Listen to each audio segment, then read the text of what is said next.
स्वागत है। दोस्तों, भगवान श्री कृष्ण वास्तुशास्त्र का विशिष्ट ज्ञान रखते थे।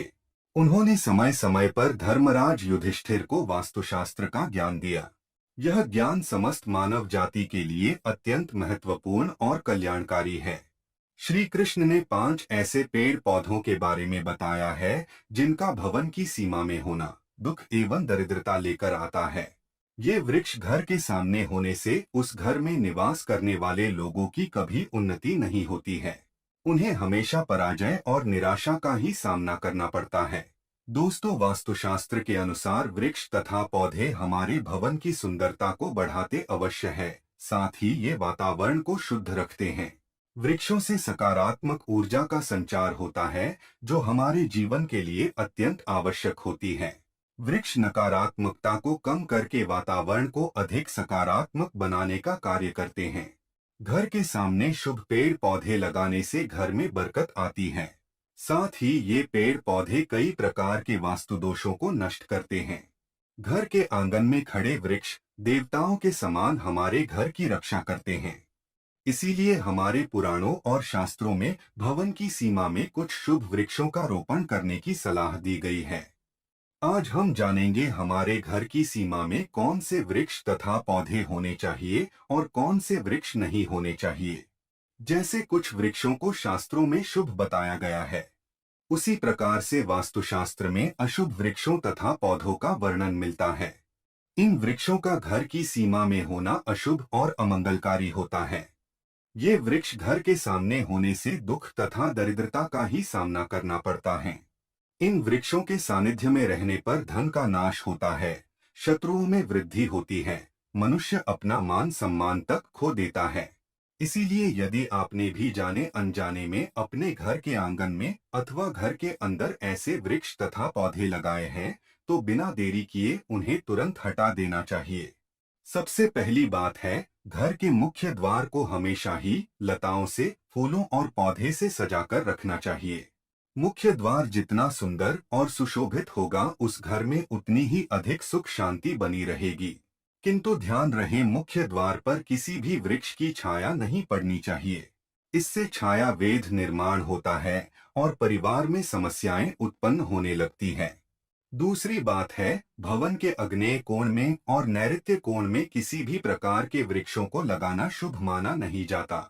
ये वृक्ष जल्दी ही सूख जाते हैं और अशुभ परिणाम प्राप्त होते हैं। तीसरी बात है, घर की उत्तर दिशा में पाम और कनक चंपा का पौधा लगाया जाता है तो धन में वृद्धि होती है। चौथी बात है, यदि घर का मुखिया व्यापार करता है तो उसे घर की सीमा में नीम और बेल के वृक्ष का रोपण करके उनका पालन पोषण करना चाहिए। इससे उनके व्यापार में अधिक लाभ प्राप्त होता है। पांचवी बात है, भवन के परिसर में कहीं भी ऊपर की तरफ जाने वाली लता बहुत ही शुभ परिणाम देती है, किंतु अगर लता ऊपर से नीचे की तरफ आती है तो अधोगति होती है और दुख भोगने पड़ते हैं।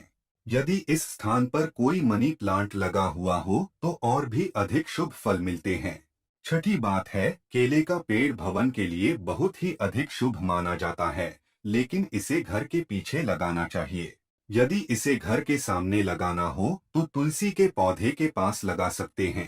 तुलसी के पास केले का पेड़ हो तो धन संपत्ति में अकस्मात ही वृद्धि होती है, क्योंकि केले के पेड़ में भगवान विष्णु निवास करते हैं और तुलसी में माता लक्ष्मी का वास माना जाता है।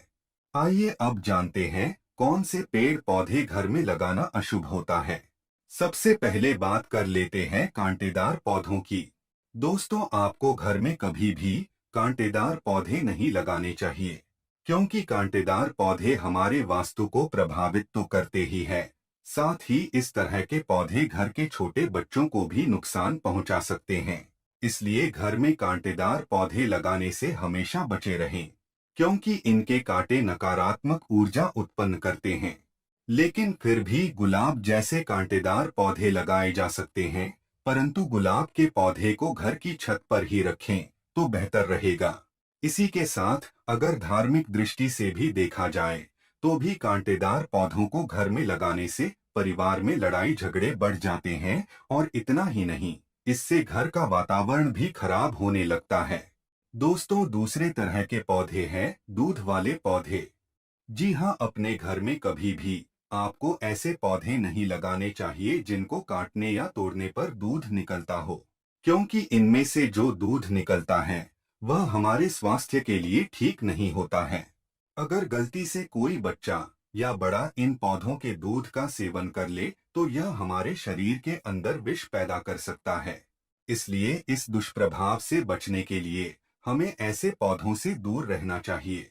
वैसे धार्मिक दृष्टि से भी देखा जाए तो भी इन पौधों को घर में लगाने से घर की सुख शांति चली जाती है और घर में नकारात्मक शक्तियां प्रवेश कर जाती है। दोस्तों, इसी क्रम में तीसरे नंबर पर आते हैं मुरझाए हुए पौधे।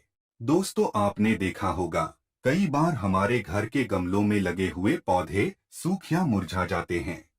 तो ऐसी स्थिति में हमें इन पौधों को घर से बाहर निकाल देना चाहिए, नहीं तो जब भी आप घर में मुरझाए हुए पौधों को देखेंगे तो आपके स्वभाव में भी परिवर्तन आ जाएगा।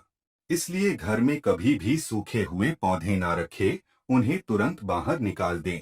खासकर सूखा हुआ तुलसी का पौधा घर में कभी नहीं रखना चाहिए। तुलसी का पौधा हमेशा हरा भरा रहना चाहिए। सूखा हुआ तुलसी का पौधा दुर्भाग्य लेकर आता है। शास्त्रों में कहा गया है, जिस घर में तुलसी का पौधा सूख जाता है उस घर से लक्ष्मी चली जाती है। चौथा पौधा है बोनसाई का पौधा। दोस्तों, शायद आप बोनसाई पौधों का मतलब नहीं जानते होंगे, तो हम आपको बता दें कि यह वे पौधे होते हैं जो किसी भी बड़े पेड़ का छोटा रूप होते हैं। इनकी बढ़वार को किसी वैज्ञानिक तरीके से रोक दिया जाता है। इसलिए माना जाता है कि इस तरह के पौधे हमारे चारों तरफ की सकारात्मकता को भी रोक देते हैं। इसलिए बोनसाई पौधों को ना ही घर में तैयार करना चाहिए और ना ही बाहर से लाकर लगाना चाहिए, क्योंकि वास्तुशास्त्र के अनुसार यह पौधे घर में रहने वाले हर सदस्य का आर्थिक विकास रोक देते हैं। दोस्तों, अब बात कर लेते हैं बबूल के बारे में। आपको पता ही होगा, यह एक बड़ा कांटेदार वृक्ष होता है, इसलिए इसका पौधा घर में लगाने का सवाल ही नहीं उठता। फिर भी कोई बॉन्साई करके इसको घर में लगाने की सोच रहा है, तो ऐसा बिल्कुल ना करे, क्योंकि यह वास्तु की दृष्टि से ठीक नहीं रहता। ऐसे पौधे सिर्फ हमें नुकसान पहुंचाते हैं, क्योंकि इनके कांटे बड़े हानिकारक होते हैं। दोस्तों, अब बात कर लेते हैं कैस्टर प्लांट के बारे में। कैस्टर प्लांट देखने में भले ही बेहद अच्छा लगता हो, लेकिन इसे दुनिया का सबसे खतरनाक पौधा माना गया है। इस पौधे के बीज 2 दिनों के अंदर इंसान की जान ले सकते हैं। इसे घर में लगाने की भूल बिल्कुल नहीं करनी चाहिए। अगर आप इसे घर में लगाते हैं तो छोटे बच्चे इसके बीज गलती से निगल सकते हैं। इस पौधे को घर में ही नहीं बल्कि घर के आसपास भी नहीं रखना चाहिए। अगर आसपास ये पौधा हो तो तुरंत इसे उखाड़कर फेंक दें। दोस्तों, अब बात कर लेते हैं बेर के पौधे के बारे में। कहा जाता है कि फलों में गिने जाने वाले बेर को खाने के लिए लोग इसे अपने घर में भी लगा लेते हैं, लेकिन यह गलत है। कहते हैं इसे लगाने से घर में नकारात्मक शक्तियां आ जाती हैं। केवल इतना ही नहीं, धार्मिक दृष्टि से भी अगर देखा जाए तो बेर के पौधे के घर में होने से आर्थिक समस्या बढ़ने के साथ ही धन की हानि भी होने लगती है। इस कारण से इसे घर में नहीं लगाना चाहिए। दोस्तों, अब बात कर लेते हैं घरों में सबसे ज्यादा लगाए जाने वाले पौधे मनी प्लांट के बारे में। दोस्तों, अगर आप अपने घर में तरक्की चाहते हैं तो घर के मुख्य द्वार पर आपको मनी प्लांट लगाना चाहिए। ऐसा करने से आपको नौकरी और व्यापार में तरक्की मिलेगी, परंतु मनी प्लांट के पौधे को लगाने के दौरान इस बात का अवश्य ध्यान रखें कि इसकी लंबाई दीवार से अधिक ना हो जाए। इससे आपके जीवन में परेशानियां आनी शुरू हो सकती हैं। मनी प्लांट का पौधा कभी खरीद कर नहीं लाना चाहिए, बल्कि इसे दूसरे स्थान से चुराकर लाना चाहिए, तभी इसका शुभ फल प्राप्त होता है। अब बात करते हैं पपीते के पेड़ के बारे में।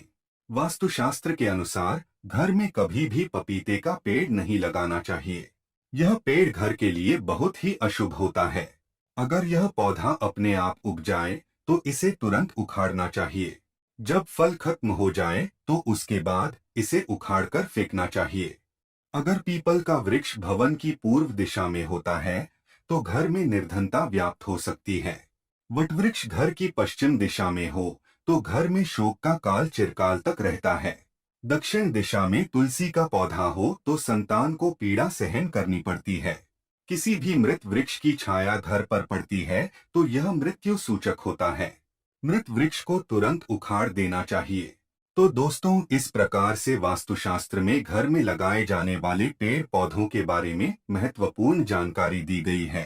कमेंट में जय श्री कृष्ण जरूर लिखें। साथ ही वीडियो को लाइक करना न भूले और दोस्तों के साथ शेयर करें। ऐसी ही जानकारी पाने के लिए चैनल को सब्सक्राइब जरूर करें। आप सभी का धन्यवाद।